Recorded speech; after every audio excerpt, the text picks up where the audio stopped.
very flamingo today.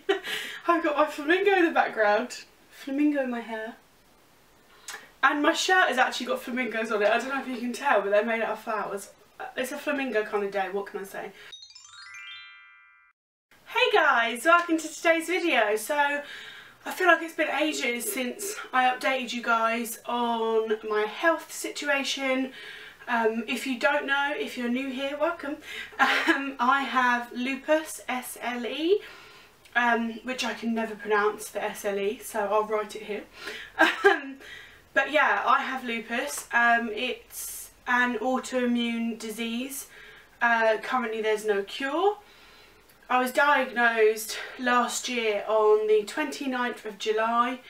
And yeah, I just think it's really important to keep you guys updated, also for me to like log what stages I'm at and what I'm going through, and then like once I know more about this and I've got used to it all, I want to start making more videos that are more informative about lupus itself as the disease, because it's still really unknown to a lot of people. So yeah, I just think that's really important to raise awareness about it. Hopefully one day there'll be a cure for it. So in terms of my lupus, I had a really bad flare-up from when we were in Florida to mid-November, so a good like couple of months. And flare-ups are kind of just like where the disease is like running rampant in your body and everything becomes so much worse, like your symptoms all become so much worse, and it was honestly like probably the hardest thing I've ever been through. It just knocked me for six, like, and it's hard because I don't want to live in fear, but I'm dreading the next time that I have a flare-up because I just can't imagine going through that again and dealing with it. I joke with Ben that like that flare-up was worth it because I think it kind of happened because of our holiday. So it was worth it because I just kept telling myself Disney World was worth it, Disney World was worth it, like, but if it just happened tomorrow, you know, I wouldn't have anything to say, oh, that was worth it. So it's really complicated, and I'm still learning what a flare-up means for me, and flare-ups mean very different things to people with lupus. And lupus itself means very different things to different people with lupus. Like, I don't think there's any two people with lupus that will have the exact same list of symptoms because it's just so varied and crazy, like different for different people. But my flare-up, I was literally bedridden. The pain, I'm interested to see if childbirth is as painful as that was, because I genuinely kept saying there's nothing in the world that's as painful as this. There's just nothing in the world that's as painful as this. So we'll see. I'll have to like update if I have kids, when I have kids, and if I think it was worse or easier. But I do keep telling myself that maybe this is good because I'm trying to like see the silver lining and everything. And my silver lining with that was like my pain threshold is like crazy high now. So hopefully like pregnancy and giving birth, I'll find it easy. Who knows, maybe I'm just deluded.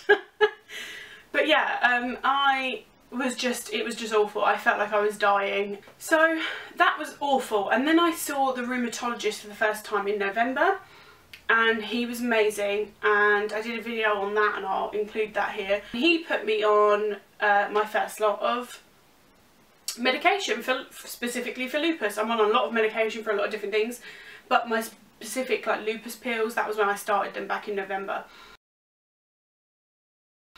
So I've been on them a few months now, and last week I went to see my rheumatologist again for the second time, and yeah, I think things are going well. Like it's hard. I was nervous about the appointment because I didn't want to be like, oh, I'm better, because I'm not. But I do think the tablets are helping, so it's like, and I think that's because also like I've lost a lot of trust for doctors since I've been this unwell, because just the varying opinions I've got and people genuinely just not knowing what to do to me or what to give to me has just been crazy, and now I'm like suspicious, and I feel like I can't fully trust people to look after me, really. But he is amazing, and he gave me those tablets, and I just didn't want to come away with them thinking, this is what I thought in my head was going to happen. Oh, she came in, the tablets are working, she's fine, great, bye, never see you again, like, good luck with your life and your lupus. That's what I felt like would happen if I told them that I felt better.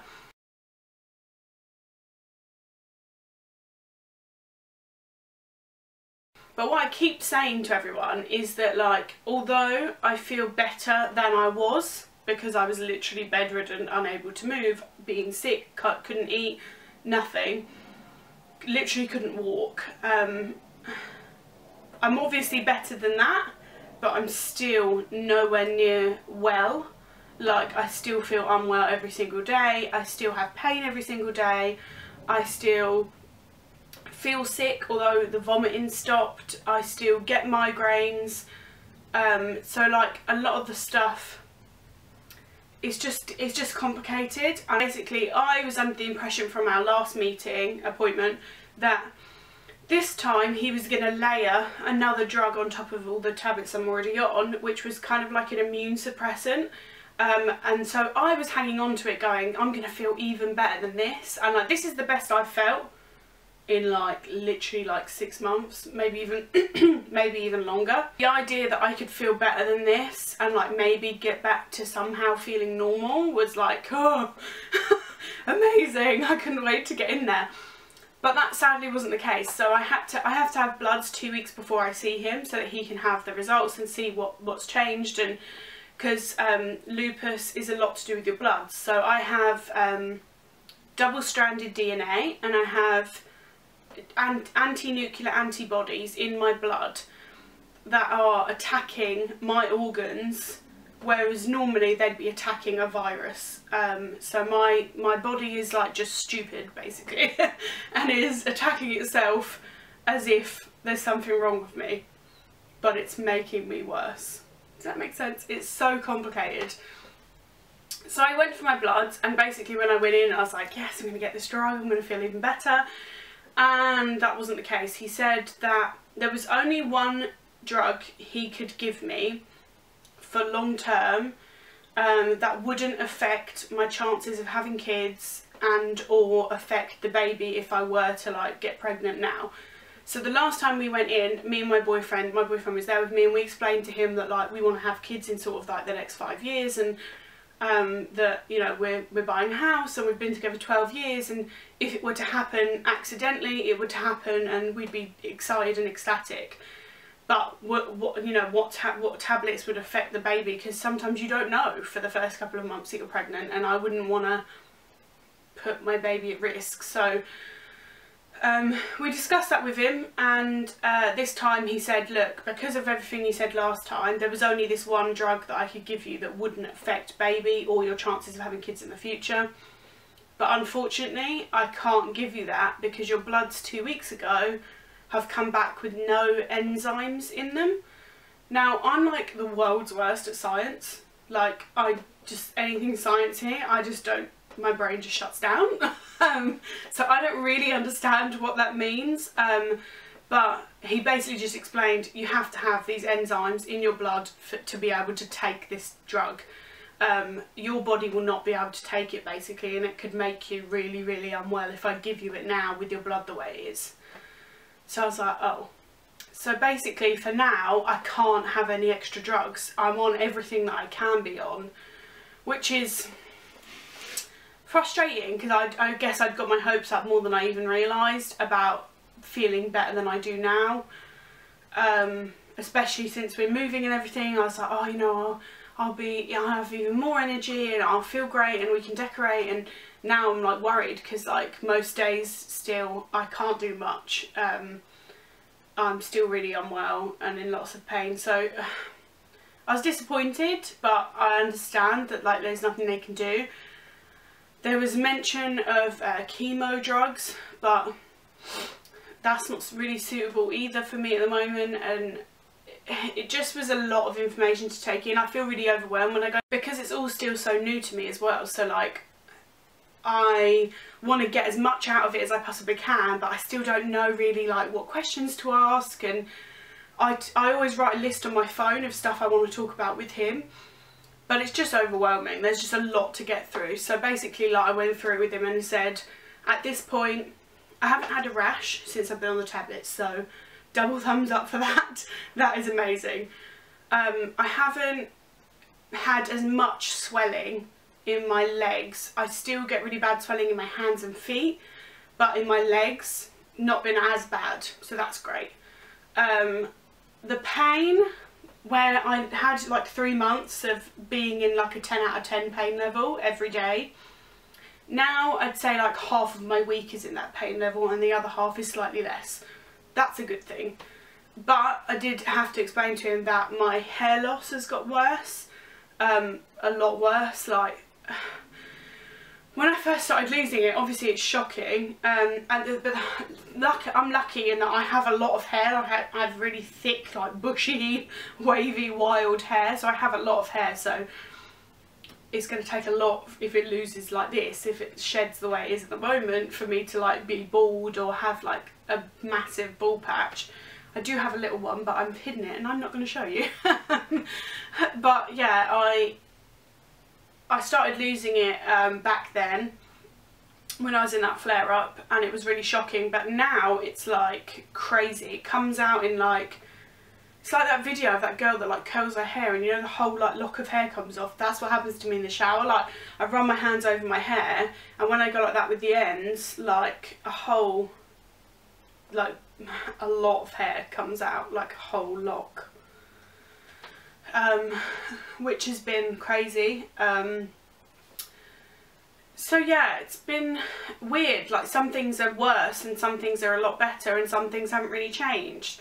But going forward, I'm now being referred to, like everyone else in the entire world, I'm being referred to a dermatologist for my scalp problems, because I have like really dry, itchy, sore scalp. Like, my scalp bleeds, it like scabs off, and that looks like dandruff, which is like gross obviously, but it's like sore, so sore. Like, I couldn't care less if people think I have dandruff, but the pain, like, ugh, it's too much. It's like I can't even touch it, let alone brush it sometimes. So I'm being referred to a dermatologist to deal with my scalp and my hair loss. I'm being referred to have podiatry surgery. So basically, I've had infections in both of my feet recently. Ugh, like I needed anything else on top of all my other problems. But I'm having surgery to remove both sides of both big toenails, because they're like seriously grown into my toe. So yeah, that's going to be fun. I don't know how the hell I'm going to walk after having both toes done at once. Like, I didn't ask that. And then I got out and was like, how the hell am I going to walk without both my big toes? Like, anyway, I'm being referred to a gastrointestinal specialist to look inside and see what's going on, because I have loads of gastrointestinal problems. I suffer really bad acid reflux. I literally just can't go to the toilet. And I'm on like 1 million laxatives a day, and I have been for weeks now. And I'm being referred to, I'm having a sleep study done, because I said to him in this appointment that the thing that I find hardest right now with my lupus is the chronic fatigue. I've got used to living in pain, but the tiredness, I just can't adjust. It's literally like I haven't slept for months. It doesn't matter how much I sleep, I'm just exhausted all the time, and I'll fall asleep everywhere and anywhere because I just can't keep my eyes open because I'm exhausted. But he wants to check if that's a problem with my like quality of sleep as well as the lupus. So I'm going for a sleep study. So I'm having a lot done. It feels nice that everyone's being like proactive for me, and that, you know, I feel like I'm in good hands finally. I do feel better. I think, like, back then, like I said, like how bad my illness was a 10 out of 10, and now I'd say like on average I'm probably living at like a 7 or 8. So that's obviously better for me, and I'm trying to like take every small victory and be happy about it.